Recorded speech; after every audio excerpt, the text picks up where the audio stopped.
धर्माची एक व्याख्या आहे सत्य.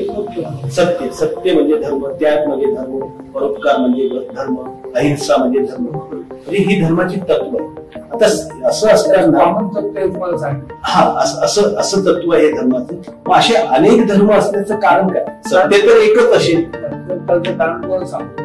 हा असं तत्व आहे धर्माचं. मग असे अनेक धर्म असण्याचं कारण काय? सत्य तर एकच असेल. त्याचं कारण तुम्हाला सांगतो.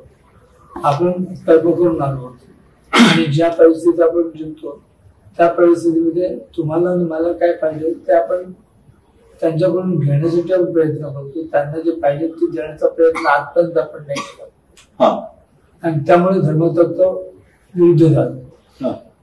नाहीतर तुम्हाला एक तत्व सांगितलं नसतं या तत्वात विरोध करण्याचं काही कारण नाही. राजकारणाची परिस्थिती तुम्ही समजा ना करायची. ज्या दिवशी आपण पक्ष स्थापन केला त्या दिवशी सिद्धांत आणि आजचे सिद्धांत कसे आहेत बरोबर. एका पक्षाचे किती पक्ष झाले ते सांगणार. त्याचं कारण तुम्हीच सांगणार नाही. पण याचं कारण मी तेच विचारतोय की धर्म तर समजा एक आहे, सनातन आहे, कुठलाही असेल त्याची तत्व सेम असतील तर मग अशी वेगवेगळ्या पद्धतीची आणि त्यांच्यामध्ये इतक्या मोठ्या प्रमाणात द्वेष काय? कारण काय? त्याचं कारण काय? कारण एकच आहे. त्यांना स्वतः ते त्यांनी द्यायची सुरुवात केली.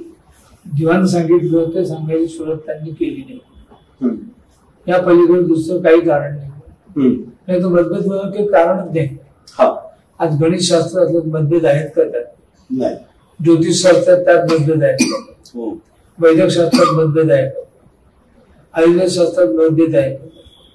आणि इथे का मतभेद होतो? त्याचं कारण आहे ना, लोकांना जे प्राप्त प्रत्यक्ष सुख असेल ते सुख त्यांना पाहिजे. आणि देवाने सांगितलं की या संसारात सुख कधीच नाही मिळणार. त्या संसाराचा अंत आल्यानंतर सुख मिळेल. आपली परिभाषा सांगितलं सांगतो. जितकी इच्छा वाढेल ना तितकं दुःख वाढेल.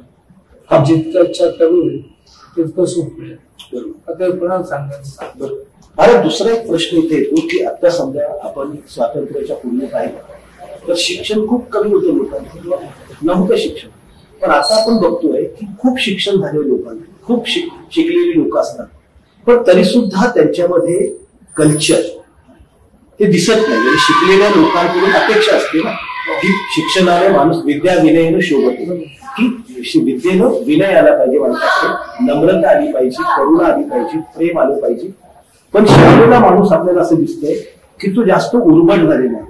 तो जितका मोठा जास्त शिकलेला माणूस तो जास्त शोषण करतो. तो जितका मोठा माणूस आहे तो जास्त अधिकार गाजवतो. हे याचं कारण म्हणजे शिक्षणामध्ये काही चूक आहे का किंवा असं का घडलं? कारण चूक नाही.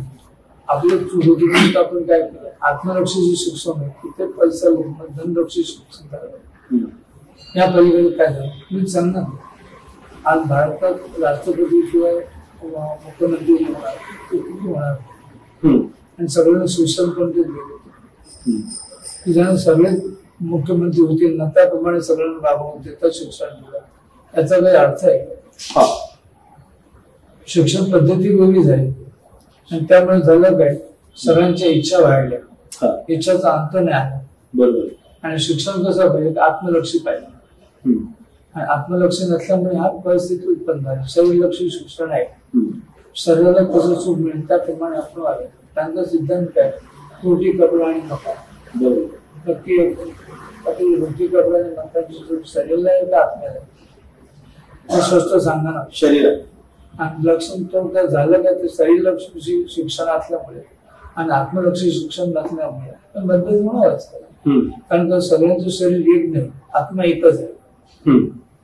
हे तर प्रत्येक तुम्हाला आपण लहान होतो तेव्हा आपली इच्छा काय होती, नंतर थोडं चालायला लागलो तर इच्छा काय झाली, नंतर शाळेत जायला तर इच्छा काय झाली, नंतर कॉलेजमध्ये गेलो तर इच्छा काय झाली, आणि कॉलेजचं शिक्षण पूर्ण झालं ग्रॅज्युएट झालं तर आपली इच्छा काय झाली, आणि त्यानंतर आपण प्रौढ झाल्यानंतर आपली इच्छा काय झाली. एक एक पाऊल पुढे पुढे काढत जातो. तर झालं असं की आपण मागचं सगळं विसरलो आणि पुढे जाताना इच्छा सगळी वाढली.